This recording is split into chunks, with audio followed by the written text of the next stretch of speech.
Bom dia a todos. Esse webinar é uma realização do CICB com a Abramec. Agradecemos a participação de todos. Um agradecimento especial à participação dos palestrantes e dos curtumes associados ao CICB. A primeira palestra será de André da Rocha, presidente da Abramec e diretor da Master Equipamentos Industriais. Em seguida, teremos a palestra de Anderson Teixeira, gerente de vendas da ANBN. Depois abriremos espaços para perguntas da audiência. Logo após o encerramento desse webinar, vocês receberão por e-mail uma breve pesquisa sobre esse evento. Então, solicito que respondam para que possamos formatar a próxima edição já com as suas impressões. Antes dos palestrantes, vou chamar o José Fernando Belo, presidente do CICB, para fazer a abertura. Belo, Bom, contigo. bom dia, Rogério e todos. Sejam todos bem-vindos ao nosso webinar. Os maiores desafios atuais da indústria brasileira é a escassez da mão de obra em todos os níveis, desde a mão de obra geral até a especializada. Não é diferente no setor de couro. Devido a essa demanda do nosso setor, nossos associados, nós estamos em busca de solução para tentar minimizar esse impacto da falta de mão de obra. Uma das alternativas é a aplicação de inovação, novas tecnologias e automação industrial. Por isso, nós convidamos a Abramec, que é a empresa, a entidade que reúne os fabricantes de máquinas de tecnologia para o setor de couro no Brasil, para trazer aos nossos associados e ao setor de couro do brasileiro as novidades tecnológicas, tentando minimizar essa questão. Desejo a todos um ótimo webinar e que todos aproveitem bastante. Obrigado, Rogério. Ótimo. Obrigado, Belo. Então, vou chamar o André da Rocha para compartilhar a tela e iniciar a apresentação. Bem-vindo, André. Obrigado, bom dia a todos. Eu inicialmente gostaria de agradecer a oportunidade, e o convite, que o CICB fez para a Abramec para a gente poder trocar algumas ideias, apresentar algumas possibilidades para minimizar essas questões de dificuldade profissionais e mão de obra para a indústria, que é uma coisa não só do couro, mas todos nós que estamos ligados à indústria estamos sofrendo com isso. Eu vou tomar a liberdade para focar a minha apresentação na questão da produtividade, onde mais para o final a gente vai falar de algumas tecnologias que pode utilizar para isso, para melhorar a produtividade. Mas o meu objetivo inicial vai ser fazer algumas provocações em relação ao que nós, como fabricantes de máquinas, enxergamos na indústria de curtume, né, em termos de oportunidade e maneiras de fazer análise da produtividade em si. Eu queria só fazer uma apresentação inicial. Eu provavelmente sou um dos menos experientes da indústria do couro, considerando as pessoas que estão participando desse webinar. Por quê? Porque eu estou na Master desde 2019, ou seja, fazem 6 anos, e desde lá é que eu comecei a ter mais contato com a indústria do couro. Antes disso, eu era mais ligado à indústria de calçados, indiretamente estive ligado à indústria do couro, mas não tão mergulhado como hoje, por ser uma parte do mercado da Master. Então, eu vou começar apresentando alguns números para a gente fazer algumas considerações e análises. Esses dados todos que eu vou apresentar aqui, eles foram baseados em informações do relatório, tá, do CICB. Então, nós produzimos em média, em cada ano, entre 23 e 24, 36 milhões de peles no Brasil. E pelos dados do CICB, a indústria do couro tem em torno de 30 mil pessoas trabalhando hoje no Brasil, e sendo que em torno de 75% dessas 30 mil pessoas estão ligadas à produção. um faturamento aproximado de 2,3 bilhões. Belo, se tiver algum erro, vocês podem me corrigir, tá? Isso aqui, às vezes, a gente interpreta o dado e ele pode não ficar tão correto. Mas o que para mim é o mais importante aqui para a gente considerar? A indústria do couro, quando a gente fala de profissionais de trabalho direto, ou seja, no chão de fábrica, ela tem, baseado nos dados que estão aqui, que são do relatório, ela tem uma receita per capita de 100 mil dólares. Para a gente ter uma comparação, a indústria de automóveis no Brasil, a receita per capita é em torno de 250 mil dólares, e a indústria de calçados é 25 mil dólares a receita per capita. Né? O que isso demonstra? Que a indústria do couro, ela não é uma indústria de mão de obra intensiva, como o calçado, mas também não é uma indústria de automação como a indústria automobilística. Né? E isso faz com que a análise de retorno de investimento seja diferente pela realidade da indústria do couro. Porque o que a gente conclui com esses números? Que qualquer investimento que for baseado em simples substituição de mão de obra, ele vai ter um payback muito longo, um ROI muito longo. Por quê? Porque ela não é mão de obra intensiva, então não se vai ter ganhos substanciais no investimento na mão de obra propriamente dito. E por que é importante a gente avaliar isso?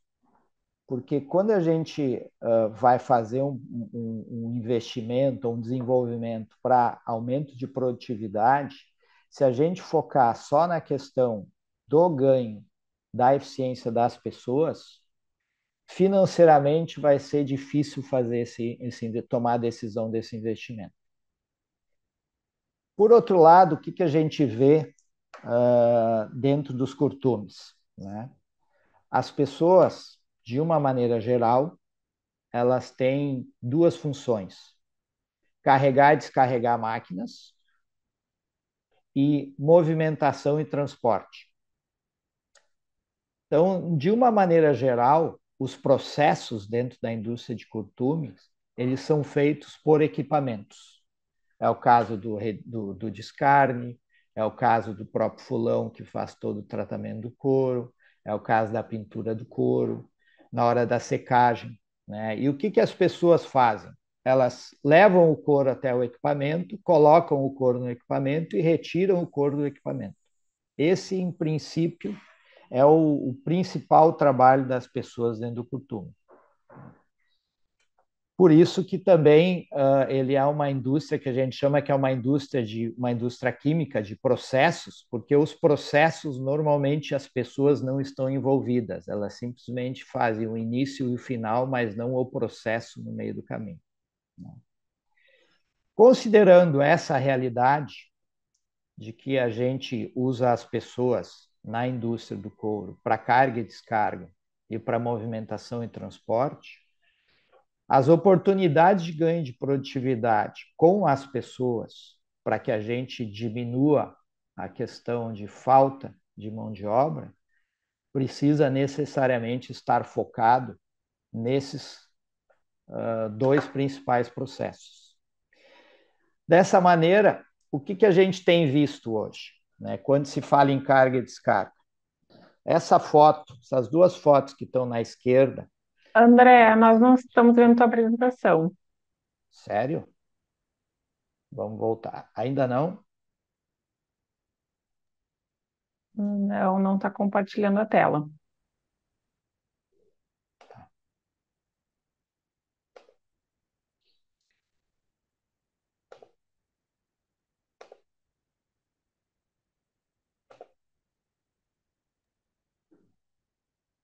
Agora sim, só colocar no modo apresentação. Tá. Então, eu vou voltar aqui um pouquinho só para falar dos Aí. números. Isso foi uma falha minha aqui, provavelmente. Tá? Eu basicamente comentei da questão da receita per capita, baseada em dados do CICB, e o quanto disso modifica a maneira de se analisar o investimento. Tá? Então, como a indústria de couro né? O trabalho das pessoas está muito em carga e descarga de equipamento, e em transporte e movimentação. Aí é que são as principais oportunidades, pelo que a gente vê. E isso está relacionado a equipamentos e a processo, propriamente dito.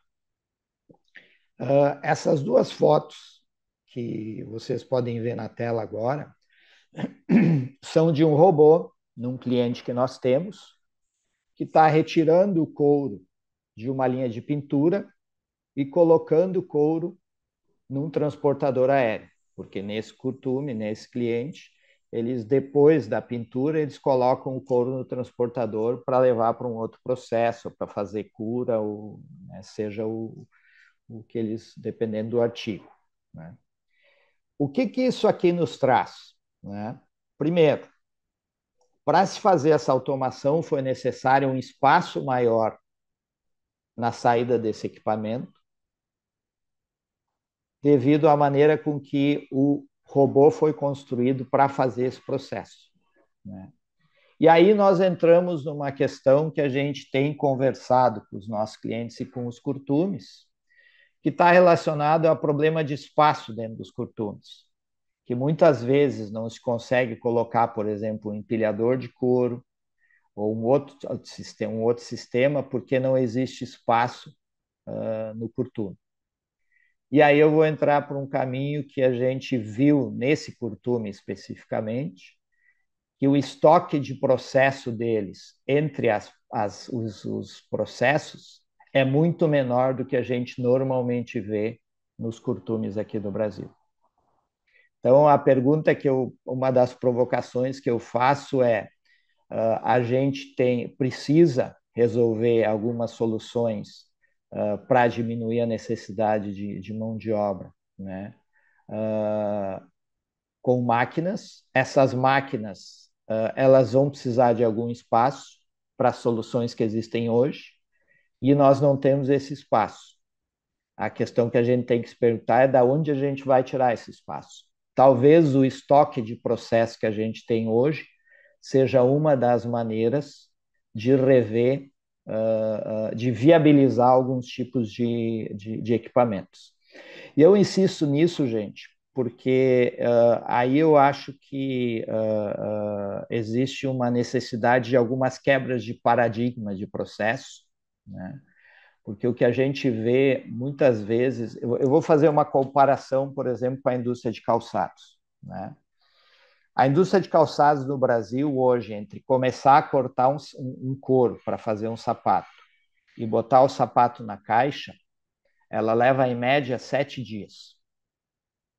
Há 15 anos atrás, isso era de 14 a 20 dias.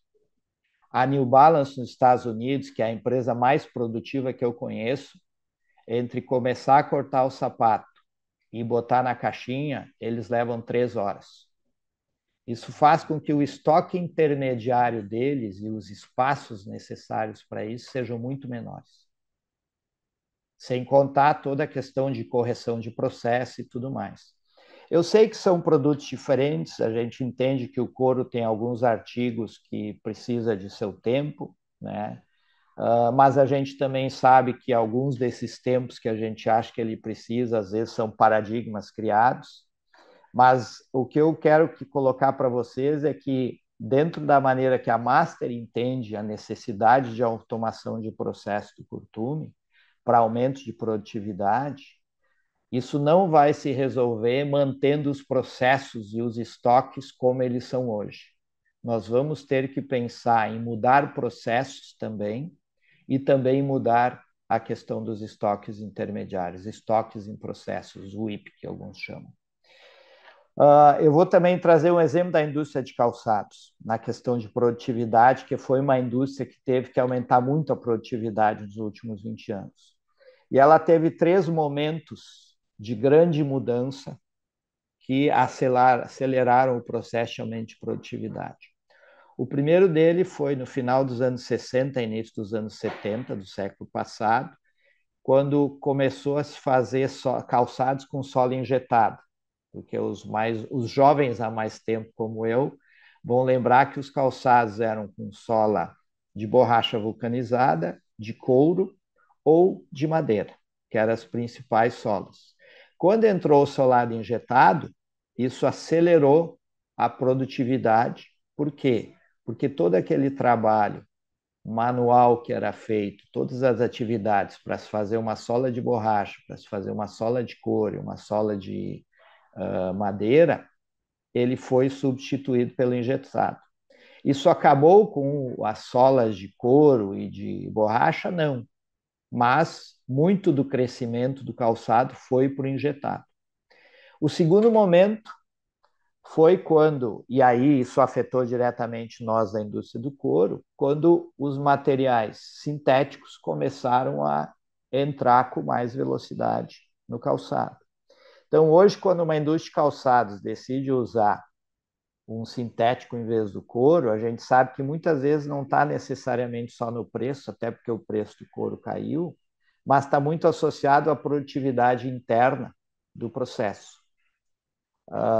E isso é parte, a indústria automobilística também pensa nisso quando substitui o couro, não só na questão de sustentabilidade, mas isso talvez nos coloca em alguns questionamentos se como nós estamos fazendo hoje os processos e entregando couro é a maneira com que o nosso cliente pode ter a melhor produtividade.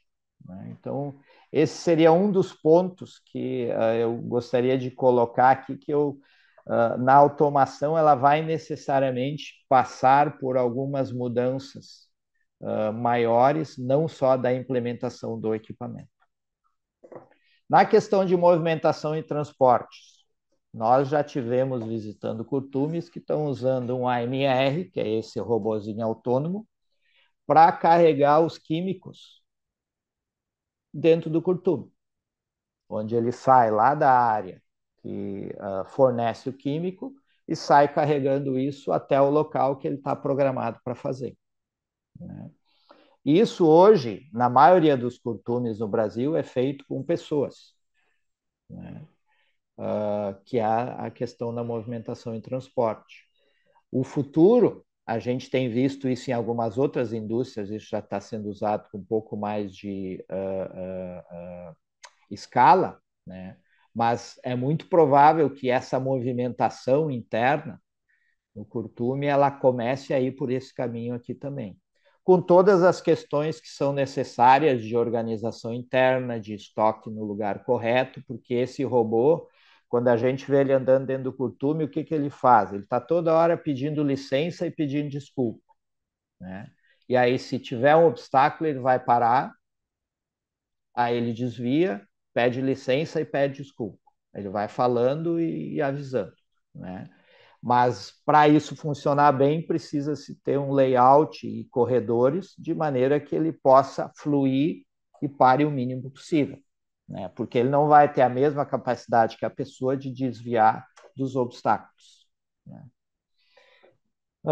Na questão de movimentação e transporte também, tem uma questão que a gente vê mais curtumes no Brasil, mas ainda são casos que nós acreditamos mais isolados e muito de setores, que é a ideia da produção contínua, onde entre uma fase e outra se diminui o tempo de estoque, ou entre uma atividade e outra se pode se conectar as máquinas com transportadores e esteiras.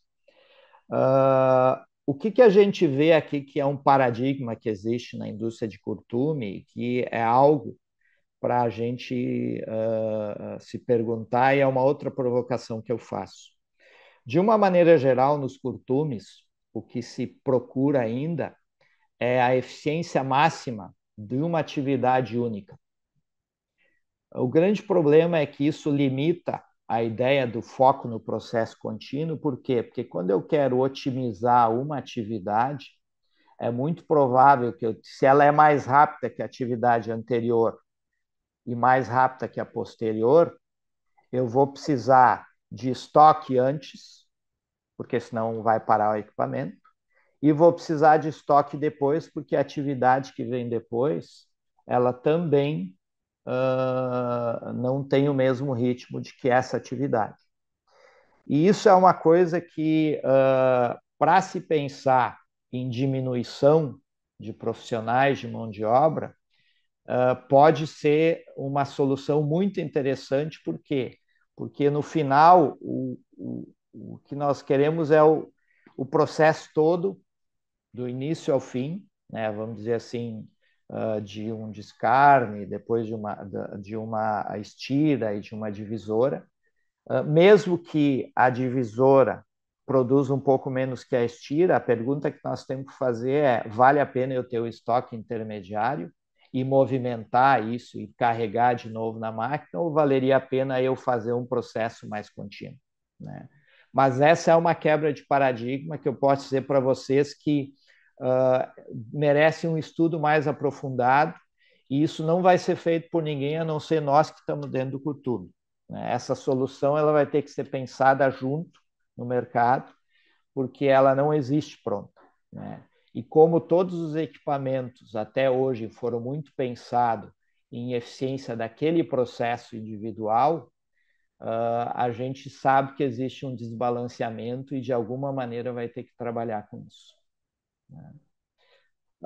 Uma outra coisa que a gente sabe que alguns curtumes têm feito, mas ainda é incipiente a utilização, é utilizar sistemas de automação onde a gente possa trabalhar com receitas, né? Eu vou dar um exemplo para vocês, gente. Nós temos equipamentos de pintura, por exemplo, e de secagem com receitas, né?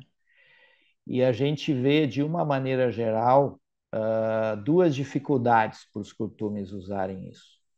Primeiro, essa receita normalmente acaba sendo definida pelo operador da linha. E qual é o problema disso?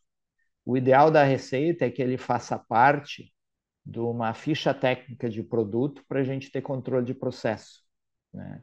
Porque quando ela fica na mão do operador da linha, ele pode ir pela percepção dele, talvez não tenha todo o conhecimento e toda a informação para definir aquela receita. E aí o que a gente vê é o pessoal mudar muito as receitas e perder as referências. Uma outra coisa está relacionada aos setups, né?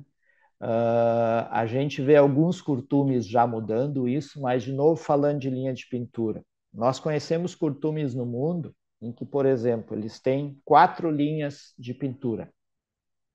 E aí eles têm 2 turmas de operadores, 2 grupos de operadores trabalhando. Qual é normalmente o processo que a gente vê? Dentro dos curtumes, as linhas de pintura, normalmente, elas conseguem ter um OEE, né, de abaixo de 60%. A maioria que a gente vê é 45%, 47% de uso do equipamento ao longo do dia. Por quê? Porque o restante do tempo é setup ou alguns outros ajustes. O que a gente viu já em curtumes no exterior? Por exemplo, esse curtume que tem 4 linhas e 2 grupos de pessoas para trabalhar, enquanto um grupo está trabalhando na linha A e o outro na linha 2, na linha A e B, a linha C e D estão sendo preparadas. Quando termina o setup da linha C, por exemplo, e a linha A termina a produção, toca uma música que identifica que a linha C está pronta para trabalho, e o grupo que terminou a linha A, aquele lote, ele se movimenta para a linha C para começar a alimentar essa linha. Não existe ninguém dizendo para eles para onde eles têm que ir, o que eles têm que fazer, né?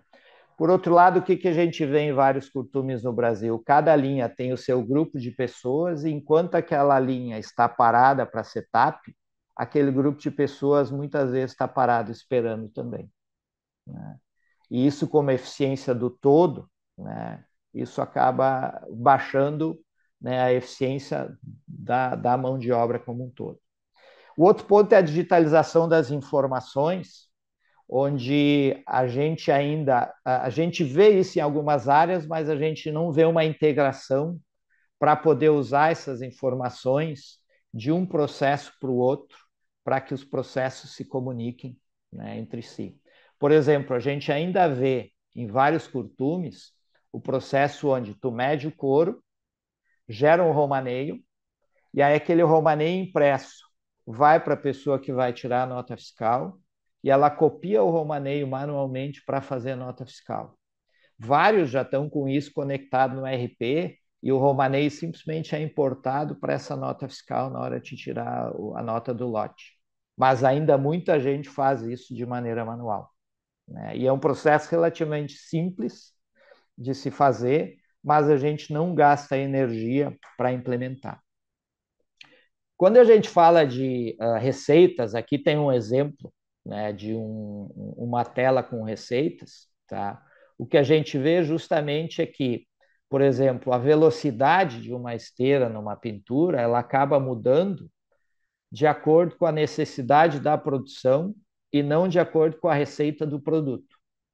E às vezes essa mudança da velocidade vai mudar a carga, vai mudar a temperatura de secagem e o produto final acaba dando diferença. Então, essa conexão da receita com tudo que precisa ser ajustado para que ela tenha uma repetibilidade, ela teria que estar diretamente ligada à ficha técnica e decidida por alguém que vai fazer o controle desses processos e não pelo operador, né? Em geral, gente, o que eu queria falar para vocês era isso. Usei praticamente meus 20 minutos, né? Eu não entrei muito em dados de equipamento, foram mais coisas conceituais, que a gente acredita que tem várias nuances essa discussão da produtividade na indústria do couro, tá? Para finalizar, eu gostaria de convidar todos vocês para a FINEC de 2006, de 3 a 5 de março. A Master tem um stand que vai ser no pavilhão 6, corredores N, Q e O. Agradecemos a oportunidade, tá? E a gente está à disposição para discussão, perguntas na sequência. Ok, obrigado. Obrigado, André. Obrigado pela palestra. E lembrando de novo, né, no final a gente vai ter um tempo aí para as perguntas. Já vou convidar o próximo palestrante, então, o Anderson Teixeira, para fazer a sua apresentação. Bem-vindo, Anderson. Bom dia a todos, Rogério. Tá me ouvindo? Sim, estou te ouvindo. Só Tá, pode compartilhar a tela. ok, vamos compartilhar aí com você.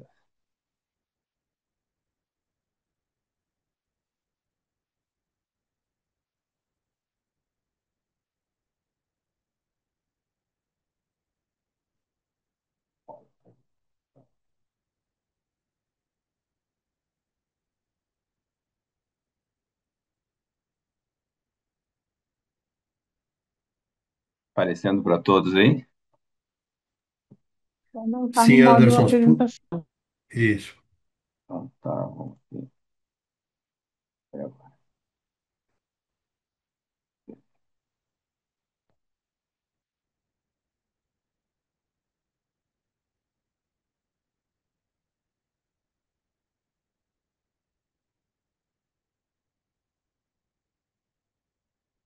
Ok, agora está aparecendo, Bianca?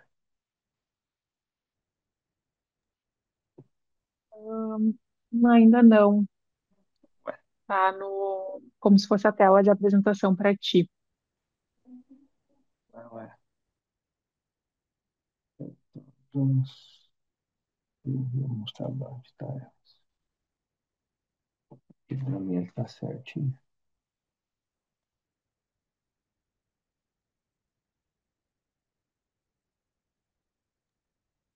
Cancela, de repente, compartilhamento e inicia de novo. Vamos testar.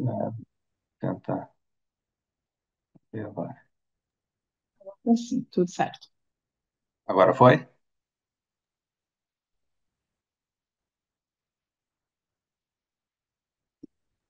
Sim, Anderson, Oh, pode seguir. ok, maravilha. Bom dia a todos.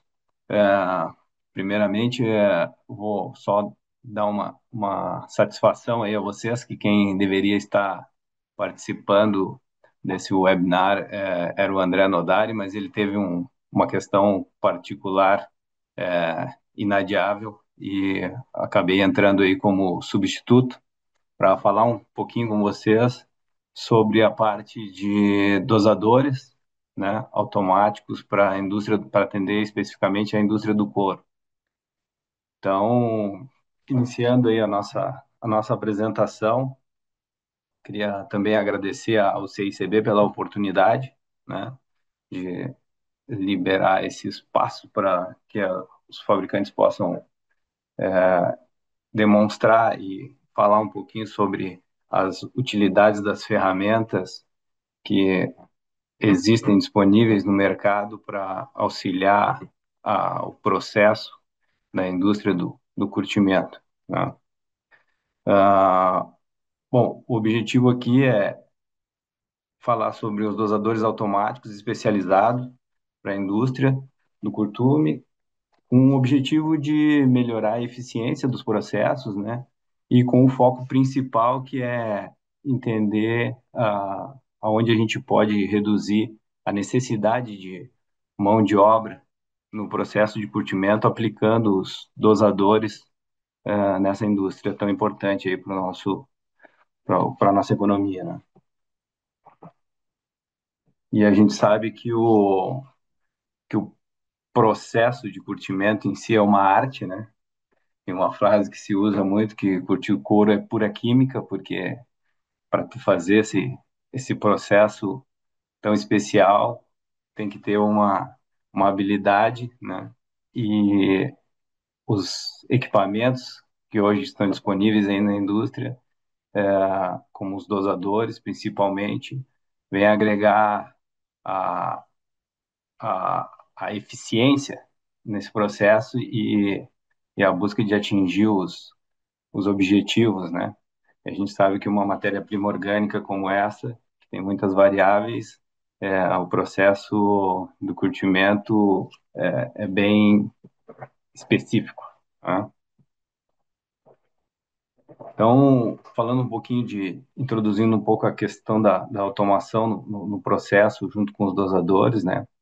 A gente sabe que o processo de curtimento ele segue uma receita e inclui uma fórmula, né, esse procedimento, e sistemas de dosagem são muito importantes para ajudar a controlar e a gente obter uma padronização nesse resultado final do, do couro, né? Então, sistemas como Smartan podem controlar os dosadores automaticamente e a adoção desses dosadores, sejam eles dos mais diversos tipos e categorias que tem disponíveis hoje, que são os volumétricos, os gravimétricos e as balanças, eles proporcionam economias diretas e indiretas, né? Tanto na questão de mão de obra, como também na eliminação de retrabalhos e agilizando o processo e a gente criando processos mais rápidos, né? Então, a gente nota que a indústria no geral hoje, não só a indústria do couro, ela tem trabalhado com um desafio gigantesco aí, que é a mão de obra manual, né? Cada vez está mais escassa, né? Então, a gente pensando nesse contexto aí, onde a gente poderia aplicar, né, os dosadores, a gente tem algumas alternativas aí que são de grande utilidade.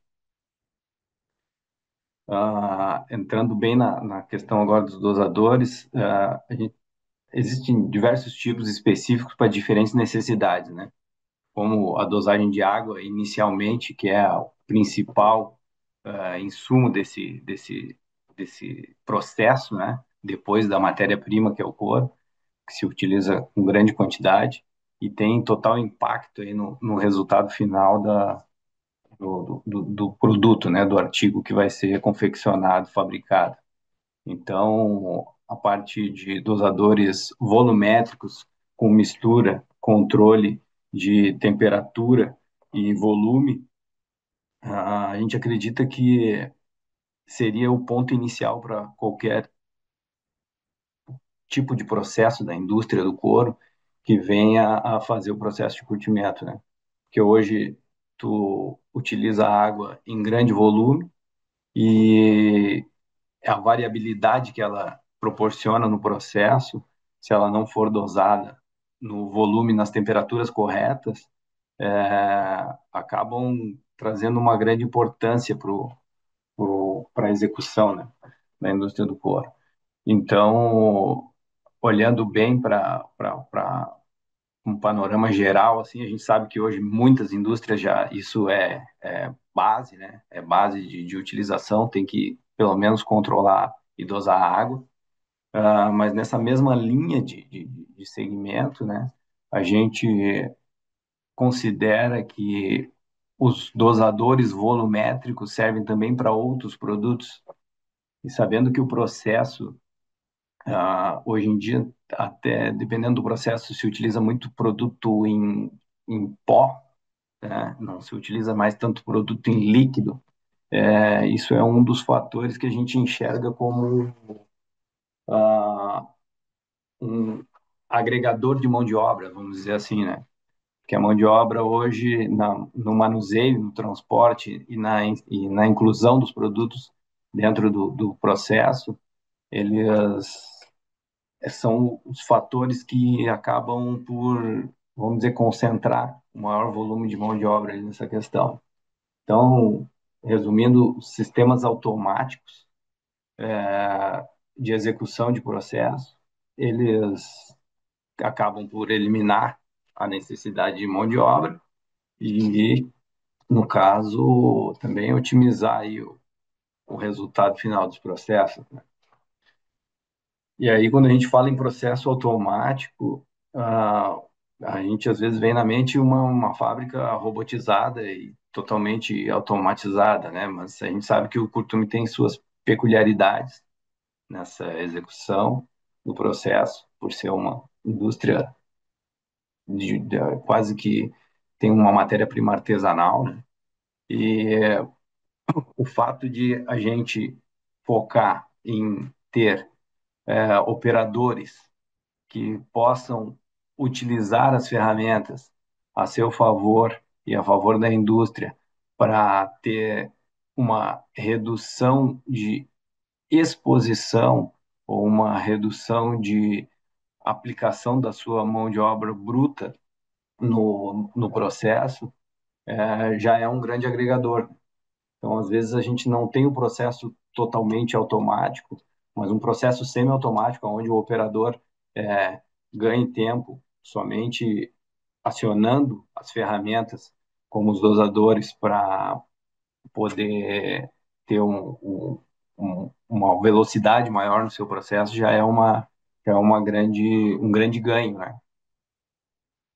E, então, entrando exatamente agora na questão dos produtos, né, dos dosadores que a gente tem aí para garantir essa execução supervisionada, vamos dizer assim, né? A gente tem dosadores disponíveis no mercado para água, misturadores com alta velocidade, onde proporciona diversos ganhos de velocidade e de precisão no processo, né? Hoje a gente tem informações que para um operador fazer uma dosagem de água de 1.000 litros com uma temperatura definida, ele fazendo a mistura num tanque, numa tina, ele pode levar aí de 30 a 40 minutos ajeitando, preparando essa água, né? Enquanto um dosador de água aí a gente pode estar especificando aí com dosagens de até 1.200 litros por minuto, reduzindo enormemente o tempo de operação, a mão de obra e a alocação daquele operador que fica ali disponível para esse processo, além de ter uma garantia que tu está inserindo o produto no teu processo, de acordo com que a receita do teu curtume, a receita do teu técnico está determinando, né?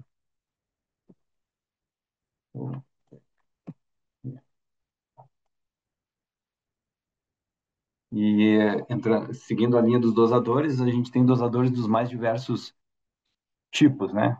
É, tanto para água, quanto para reciclo, quanto para águas industriais. E essa economia de tempo que eu falava anteriormente aí do fuloneiro, está totalmente ligada a isso, né? Tu ter velocidade na inclusão dos produtos no teu processo e tu ter uma confiabilidade que tu está inserindo os produtos de forma uh, ajustada e adequada, de acordo com o que a Receita está determinando para que seja executado. Isso eu acho que é um dos pontos de maior valor aí para o pro processo, né? Então, dosadores de tubos flexíveis que hoje é mais para a quantidade de produtos às vezes que a gente tem disponível no mercado, eles podendo ou não compartilhar da mesma instalação, que é uma questão que às vezes pega muito para o empresário quando ele vai objetivar fazer um projeto de fazer uma instalação, que a gente sabe que mexe com toda a estrutura da empresa, né? Hoje, com dosadores com tecnologias de tubos compartilhados ou multitubos específico para cada volume e cada característica de produto, acabam otimizando um pouco esse investimento. Claro que no primeiro momento sempre esse cálculo é feito pelos empresários, né? Ok, eu vou fazer esse investimento e quanto de mão de obra eu vou estar reduzindo com a aplicação dessa ferramenta, né? Então, a gente tem dados aí que realmente os dosadores são um investimento inicial, às vezes, não tão baixo, devido à infraestrutura, dependendo da característica do produto, né? Mas a gente sabe que a padronização do processo e a redução do, do trabalho, da mão de obra envolvida ali naquele processo, ela se paga com certeza, né? Ah, dosadores gravimétricos de pesagem de produtos líquidos que podem estar fazendo mistura dos produtos, certo? Numa mesma infraestrutura, né? Claro que isso tudo tem diversos fatores que tem que ser avaliado previamente, mas olhando bem objetivamente, quando tu tem uma variedade ampla de produtos que nem a indústria do couro tem para usar no seu processo, e tu consegue, dentro de um mesmo equipamento, contemplar a utilização de todos esses produtos para garantir uma correta mistura, uma correta dosagem, isso é um fator determinante, eu acho, para que a gente avalie se realmente o investimento vale ou não, né? Para que a gente não chegue na obrigatoriedade, hoje em dia, de ter que fazer o investimento pela falta da mão de obra para a execução, né? Então, essa redução do, do, do, do custo, essa redução, otimização da mão de obra, né? No caso, processos aliado a tu ter um processo mais rápido e um processo mais padronizado ao final com o uso dessas ferramentas, eu acredito que é um ponto nevrálgico que deve ser avaliado no momento pelas indústrias na parte do curtimento, né? A gente tem ainda a questão da segurança operacional, que hoje, quando tu pega as questões de legislação, acabam impossibilitando que alguns operadores tenham contato com determinadas substâncias, né? E os equipamentos vêm a agregar para esse tipo de questão também, porque proporciona uma segurança operacional e, e aí o investimento acaba por se pagar, né? E a gente começa a ter uma qualidade mais consistente no nosso produto e no nosso processo em si. Então, a variedade de equipamentos para atender a indústria hoje, no quesito dosagem de produtos, ela é bem ampla, tá? Então, dificilmente a gente não vai ter algum tipo de equipamento disponível que atenda ao processo do curtimento. Quando eu falo curtimento, estou falando em todas as etapas, né? Caleiro, curtimento e recurtimento, né? Então, o que a gente sempre precisa olhar é que ponto a gente vai conseguir aplicar aquela ferramenta. E aí, claro que a questão do fator de investimento é a questão a ser avaliada pela indústria, né, para que esse equipamento possa ser instalado e entregue o resultado esperado. Então, falando bem da parte de produtos químicos que não são líquidos, que a dificuldade de transporte é maior, né? A gente tem ferramentas hoje que podem fazer o transporte e a dosagem desses produtos, porém, muitas vezes, o custo disso é inviabilizado para a indústria, porque a gente sabe que tem limitações econômicas e, e isso é um fator decisor, né? Ah, aliado a isso, existem equipamentos intermediários que podem ser utilizados com uma redução da mão de obra, que seriam sistemas de pesagem supervisionadas, né, para esses produtos que têm mais dificuldade no transporte. Quando eu falo transporte, é do seu reservatório ou do seu estoque químico até a parte da inclusão no fulão, a inclusão no processo, né? Que às vezes nesse ponto tu não tem a maior redução da mão de obra, mas quando tu tem os dosadores automáticos em outros pontos, ah, tu otimiza aquela mão de obra e aquela mão de obra tu acaba podendo utilizar ela melhor em outros setores, né? E aí acaba por tu ter um ganho melhor com essa situação, né? Como no caso desse dosador que está na tela agora, que não é um dosador, né? É uma balança supervisionada. Essa balança ela é muito utilizada para pigmentos ou para produtos em pó, né? E ela está aliada ao sistema de controle de processo. Então, o pesador ele não precisa pensar muito, ele só vai chegar ali, vai olhar o equipamento vai dizer para ele o que ele tem que fazer, e a partir disso, ele pesa, recebe uma validação, uma etiqueta RFID, identifica aquele produto é separado por aquele processo, né? E ele vai ser validado novamente a hora de fazer a inclusão no fulão. Então, isso, por vezes, é muito importante, né? E claro que a integração dos dosadores num passo mais adiante o ponto final, o ponto de objetivo, né? Aonde tu consiga realmente ter todos esses equipamentos integrados, né?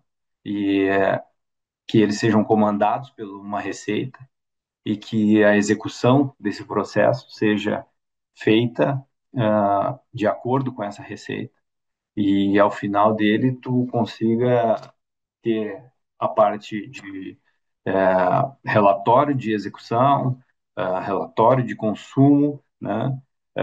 E saber que os tempos ah, foram, foram cumpridos de acordo com o que estava executado, com o que estava previsto, né? O executado foi feito de acordo com o que estava previsto.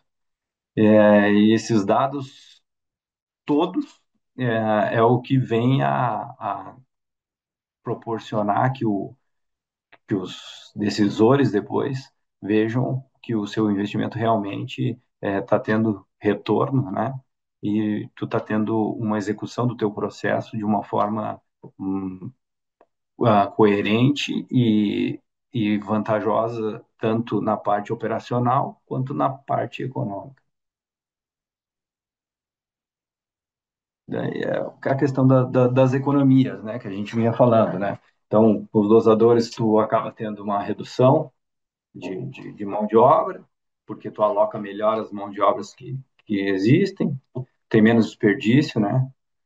A otimização energética, porque hoje, quando tu não tem o controle da, da, da energia que tu está aplicando naquele processo, tu não consegue medir muito bem isso, né? E com os dosadores, a gente acaba tendo essa padronização aí, né? Menos desperdício da questão dos produtos. E a gente enxerga que o futuro do curtume realmente é automático, tá? É, devido ao fator mão de obra. Então, a gente precisa iniciar aplicando os dosadores para garantir a qualidade, o ganho de tempo, né? A redução da utilização dos insumos e perdas, né? E para a gente poder também buscar ter uma mão de obra mais qualificada, que é o que vai acabar acontecendo, né? Isso vai andar para essa qualificação de mão de obra cada vez mais e as pessoas vão estar inseridas num ambiente onde os produtos sejam utilizados, os produtos, quando eu falo os equipamentos, né? Sejam utilizados de forma mais tecnológica, mas proporcionando o ganho que a indústria precisa, né? Então, eu agradeço aqui o espaço e encerro aqui a minha participação, certo? E fico à disposição de todos aí, Obrigado, Anderson. Obrigado, certo? muito bom. Então agora a gente entra na parte de perguntas, né? Temos a oportunidade de fazer perguntas para os palestrantes. Quem quiser participar, é só abrir o microfone ou colocar no chat a pergunta. A gente tem alguns minutos, não muito tempo, porque o foco maior era nas palestras realmente, mas temos tempo aí para alguns questionamentos aí aos palestrantes. Então fica aberto o microfone para todos aí.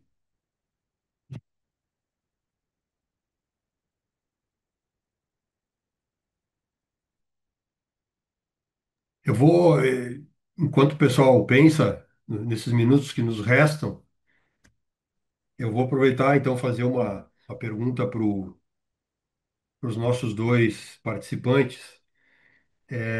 Recentemente a gente viu na publicação da World Footwear uma questão bem interessante que foi colocada para o diretor administrativo da SOMAC, pela jornalista da World Footwear. E a pergunta que a jornalista foi, André e Anderson, foi em relação a quais as tecnologias, né, que irão revolucionar mais a indústria do couro, do calçado, nos próximos anos. Então, eu aproveito também para passar para vocês essa pergunta, obviamente voltada para o setor do couro, né? Mas o que que vocês consideram aí, sim, se, ou seja, a tecnologia pode ser desde software até robótica, passando por todos os processos e questões desse tipo, né? O que que vocês consideram que vai revolucionar mais a indústria do couro, assim, quais as oportunidades que o setor teria nesse momento, assim, para pensar, para investir, num curto, no médio, até no longo prazo? Começo pelo André, então. Ok. Essa é uma pergunta bastante ampla, né, Rogério? Mas o que que a gente vê? Ah, se essa, vamos dizer assim, hipótese que a gente levantou na palestra, de que movimentação e transporte, carga e descarga, são os pontos que se utiliza mais profissionais em mão de obra no curtume, os caminhos para resolver isso estão ligados à robótica, de alguma maneira. Isso não tem dúvidas, né? Então, acredito que sim, a robótica no curtume ela vai acontecer, né? Eu insisto que para isso acontecer, nós teremos que ter algumas mudanças de processo, né? Porque eu não acho que com os processos como eles estão hoje, onde se coloca a eficiência do processo individual na frente do processo contínuo. E as questões de estoque intermediário vão se resolver, vão ser, se não conseguir evoluir nisso, a automação ela vai ter a sua limitação, né? Quanto à questão de informática, integração, eu acho também que é um ponto extremamente importante, até mesmo porque, como o curtume tem muito do que é uma indústria química, porque tem processos com produtos químicos e processos com certo controle, esses processos estarem conectados e as informações fluírem entre eles, faz com que se fazer a continuidade do processo facilite, e também essas informações vão falar um pouco da diferença entre o lote e o outro e como os processos podem ser ajustados com antecedência, né? Porque hoje a gente nota que as informações de processo, quando elas variam, elas estão muito dentro da própria área que o processo variou e que teve diferença. Por quê? Porque às vezes essa informação não é repassada porque não se acha importante ou porque não, pela questão da transparência também, por ter cometido um erro, e isso vai se acumulando ao longo do processo até as coisas finalizarem, né? Então, dentro desse contexto, eu acho que robótica, sim, parte de informática, integração, né, internet das coisas, né, com certeza, né, vai envolver. E eu até vou fazer uma pergunta aqui, porque eu nunca ouvi isso no Curtume. Se alguém já fez algum tipo de processo onde rastreou uma pele ou um lote do couro desde o começo até o final do curtume e conseguiu fazer uma análise de quantos quilômetros esse couro fez dentro do curtume e quanto tempo ele passou em cada processo sendo executado e quanto tempo ele passou parado esperando para o processo ser executado. E esse é um ponto que, se a gente começar a analisar, provavelmente nós vamos conseguir encontrar oportunidades para diminuir estoque, para fazer processos contínuos, para tentar entender esse ciclo do couro desde que ele entrou dentro do curtume até ele sair no final. Maravilha, André. Fica aí a questão, então. E Anderson, quer complementar alguma coisa em relação a essa questão de Essa tecnologias comunidade, que... né? Alô, oi, Jordi? Oi, Rogério, Oi, quer comentar está me alguma coisa, ouvindo? Jordi? Pode Eu falar. queria perguntar para o André, desculpa, que quando ele começou a apresentação não estava os slides, né? Ele falou que o funcionário do Curtume agrega o quê? $100.000, é? De faturamento? Não entendi essa parte. Bom dia, Jordi. Bom dia, bom dia. Se a gente pegar os dados do CICB, tá, o que eles falam? Que o Curtume teve de faturamento 2 bilhões e 300 milhões de dólares, tá? Entre 23 e 24. Tá? Por outro lado,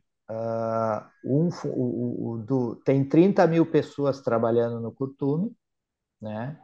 E dessas 30 mil pessoas, 75, 76% estão diretamente ligadas à produção, certo? Esses são os dados do relatório.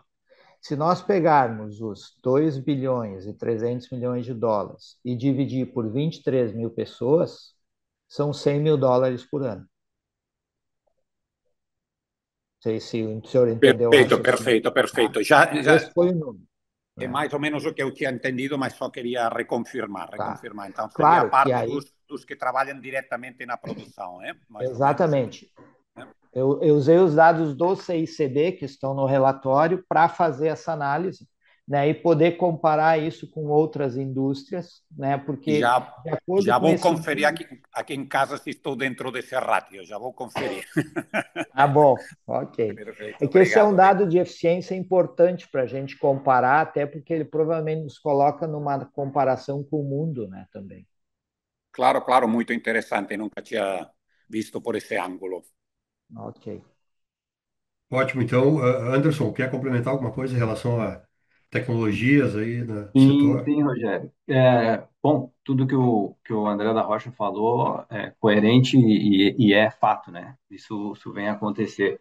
Agregando ao que ele colocou, a gente entende que machine learning é uma das tecnologias que a gente vai ter aí uma grande evolução, né? Já está tendo em diversos processos, né?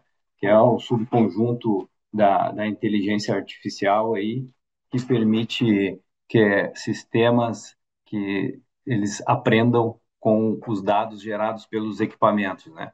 Então, quando tu pega hoje um processo de curtimento, para tu aperfeiçoar esse teu processo, melhorar a tua base de dados, das tuas receitas, das tuas execuções, é, essa parte da inteligência artificial, trabalhando os dados em específico, é o que vai poder proporcionar para os tomadores de decisão as informações corretas que eles precisam para que possam ajustar os seus processos e poder melhorar a execução dele.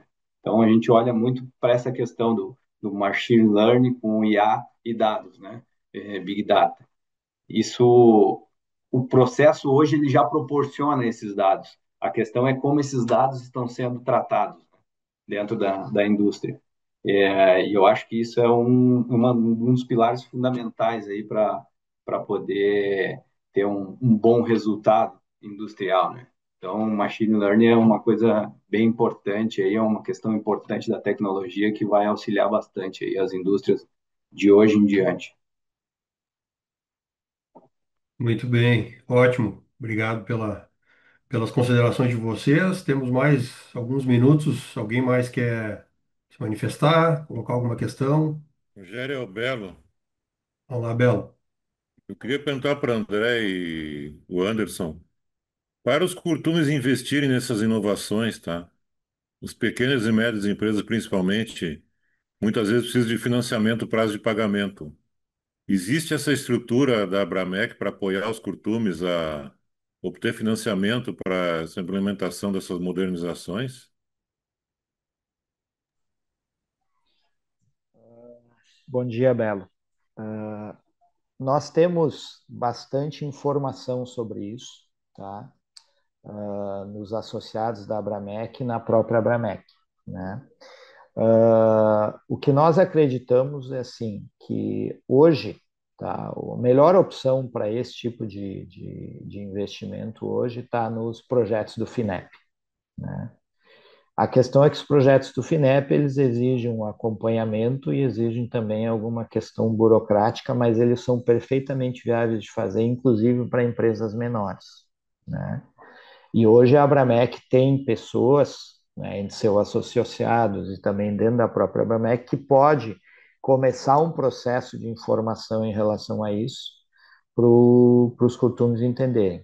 O que é importante como financiar, né? O que é importante só é que isso tem que fazer parte de um projeto pensando um todo, né? Não é um equipamento específico, né?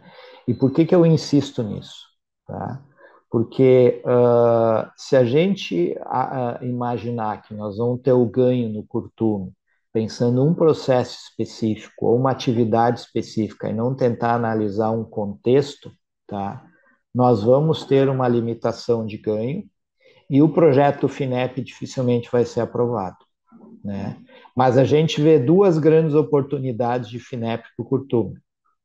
Um deles ligado à área de sustentabilidade e energia, que existem editais abertos permanentemente, e o curtume, eu acho que construindo, né, o projeto, ele consegue se beneficiar com uma certa facilidade nisso.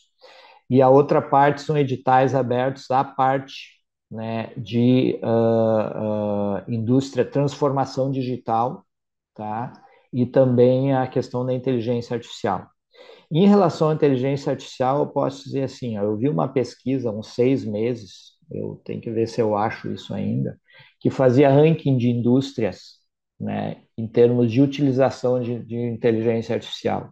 E a indústria do calçado e do curtume estavam nas últimas colocações, né? Por outro lado, eu acho que se a gente conseguir virar e entender que quanto isso pode ser, quanto pode ser interessante a utilização da inteligência artificial, isso pode acelerar alguns processos e nos colocar em patamares novos, de uma maneira mais rápida, mas precisa gastar energia e tempo. A própria questão da inteligência artificial e a transformação digital pode estar inserida num projeto do FINEP também. Eu até vi que tem uma pessoa que parece que é consultora faz projetos de FINEP, que está na plateia aí, eu acho, e talvez ela pode reforçar algumas coisas, se tiver tempo, né? Não sei. Isso.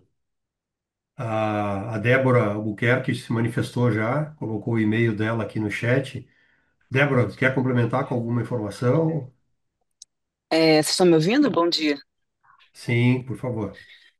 Não, então, eu trabalho, né, a gente separa as análises por setor e eu atendo têxtil, confecções, né, e couro e calçados. E se vocês quiserem conversar, qualquer empresa, realmente a Finep está com muitas oportunidades, né, para isso. Eu estou, inclusive, em análise com alguns projetos do setor de vocês, é bem interessante, né, muito para otimização de recursos, né, que vocês falaram aqui também, então redução de consumo de água, redução de produtos químicos, né? Então é muito bacana esse lado de sustentabilidade, realmente a gente está apoiando muito. E aí a gente tem tanto a parte de subvenção econômica, né, que seriam realmente esses projetos que a gente tem que aguardar, ficar de olho nos editais, né? Mas normalmente é um aporte menor, tá? E a gente tem também o FINEP direto. São para empresas de maior porte, né, com que a gente tem aquelas taxas vinculadas a TR, né, que realmente, assim, muito bom, né? A carência atrelada ao prazo de execução do projeto também. E a gente tem também os agentes descentralizados, né, que estão no país todo aí espalhados, que também operam com recursos FINEP, com pequeno spread, e isso vai depender do porte da empresa, né? Acima de 90 milhões é direto FINEP, e se for menos que isso, a gente tem que ir para os descentralizados, ou ficar de olho nas subvenções. Mas assim, eu estou super à disposição, se vocês quiserem, qualquer pessoa, marcar uma videochamada, entender um pouco melhor, né, para a gente explicar, ou se for também via agente descentralizado, né, a gente tem aqui o pessoal da regional, que também trabalha só com isso, né? Então é só me falar, tá? Manda e-mail e aí a gente combina. Uma conversa mesmo, se quiser informar para entender um pouquinho mais, aí a gente está à disposição. Rogério, eu Maravilha. queria só Ótimo. colocar complementar aqui, que é o Sim, seguinte, André. muitas vezes a gente, e eu como empresário, nós também passamos por isso na Master, a gente espera para fazer o projeto quando sai o edital. E o ideal é ter um projeto pré-escrito, para quando o edital sair, a gente ter agilidade, só fazer a adaptação, né? Então, acho que essa é uma mudança, talvez, nossa de atitude para ir construindo isso, porque daí, quando sai o edital, a gente está preparado para usar ele, né? A única coisa difícil é que, assim, né, o edital tem, né, as regras bem, né, claras, assim, bem definidas. Então, ele pode ser, às vezes, um pouco mais aberto, mas tem vezes que ele é bem específico, né? Então, isso só vai saber quando ele sair, né? Por isso que eu falo assim, no caso de projetos que a gente chama de prateleira, né, de crédito direto, a gente tem o recurso disponível, né, o ano inteiro. É só, mas realmente tem essa parte de estruturar, né, um projeto. A gente tem que ver uma inovação, né? Mas as empresas de menor porte, por exemplo, a gente tem, por exemplo, se for uma coisa mais voltada só a equipamento, né, algo mais ágil, né, a gente tem o Inova Crédito 4.0, né? Então a gente tem várias linhas, vai depender do tipo de projeto que vocês queiram fazer, né? E é lógico, né, quanto mais nobre, digamos assim, for o projeto, a taxa de o enquadramento vai ser mais favorável, né? Porque a gente não é avesso ao risco, né? Ao contrário. Então, mas, mas nesse sentido, sabe? Acho que vai muito do porte, e do tamanho do projeto também, porque a gente só aceita projeto direto, FINEP, que tenha um aporte FINEP de pelo menos 15 milhões, né? Mas aí, para os agentes descentralizados, não tem esse limite mínimo, né? Então, você pode ser um projeto menor, tá? Então, é bem interessante. Se vocês quiserem, qualquer pessoa conversar ou sobre o crédito direto FINEP, seria mais comigo, né? Mas se quiser falar, né, sobre o Nova Credit, né, que é esses projetos menores, eu tenho o pessoal, o gerente também está aqui comigo, então a gente fica à disposição se vocês quiserem falar sobre qualquer coisa, é só me avisar. Maravilha. A gente pegou o teu contato aqui. E então, quem tiver alguma dúvida, quiser o contato da Débora, a gente fica à disposição. A Bramec também está à disposição com o André, né, com a Cris também lá na diretoria. Então, ficamos à disposição de todos aí. Pessoal, eu vou partir para o final, então a gente já está com o tempo esgotado, já estouramos. Eu quero agradecer a presença de todos vocês aqui, aproveitar para convidar todos a participar da FIMEC em março do ano que vem, né? Que nós teremos também durante a FIMEC, no segundo dia, dia 4 de março, o Fórum CICB de Sustentabilidade.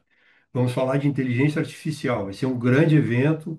Temos grandes palestrantes aí, palestrantes internacionais, participação da Abramec também no nosso fórum, e vai ser no segundo dia, tá? Lembrar que a gente vai enviar então a pesquisa por e-mail para vocês, respondam, que é importante para a gente formatar a próxima edição, né, já com as impressões de vocês. Agradeço novamente a todos, um bom dia, bom trabalho, seguimos com todos aí. Obrigado.